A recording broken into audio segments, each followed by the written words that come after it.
L'objectif est l'élément dont la qualité a le plus d'incidence sur le piqué d'une photo, netteté, contraste, définition. Il est caractérisé par sa focale en millimètres, son ouverture pour la luminosité et son angle de champ. L'offre est pléthorique et le choix d'un ou plusieurs objectifs dépend du type de photographie à réaliser, sport, paysage, photo familiale, reportage, et bien sûr du budget, sachant qu'il faudra débourser au grand minimum 100 € pour acquérir un bon objectif. Une règle à retenir, il est toujours préférable d'utiliser un bon objectif avec un boîtier bas de gamme, plutôt que l'inverse, donc mettez le paquet sur votre ou vos objectifs.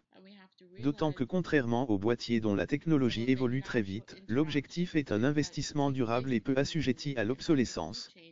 Il y a deux catégories d'objectifs, les objectifs à focale fixe et les objectifs à focale variable. Un zoom est souvent plus pratique à l'usage, notamment lorsqu'il n'est pas possible de se déplacer autour du sujet, toutefois la qualité d'un objectif fixe est en général très supérieure. Exprimée en millimètres, la longueur focale est la distance entre le capteur du boîtier et le centre optique de l'objectif. Cette longueur focale influe sur le grossissement du sujet à photographier et sur l'angle de vision. Plus la focale est courte, et plus l'angle de vision est grand. On obtient ainsi un champ de vision très large avec un objectif grand angle de 16 mm et un angle de champ très réduit avec un téléobjectif de 400 mm.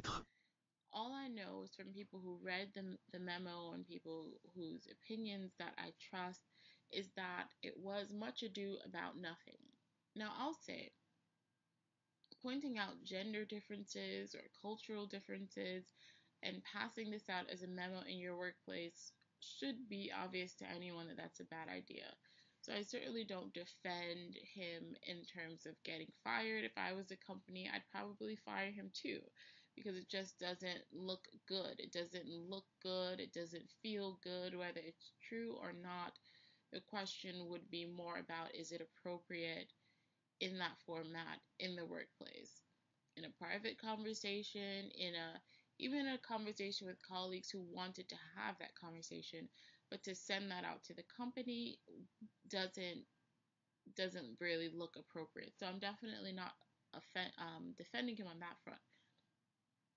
However, the biological differences that he pointed out, and again, I didn't read that memo specifically, so I'm talking about biological differences in general. If he pointed out real biological differences, we do have to ask ourselves when it comes to the workplace. For example, if we're saying that women are not as competitive as men, now that to me, it's true in the sense that there are some biological factors in competitiveness that more geared towards men's favor, for example, testosterone, aggression, and all of that.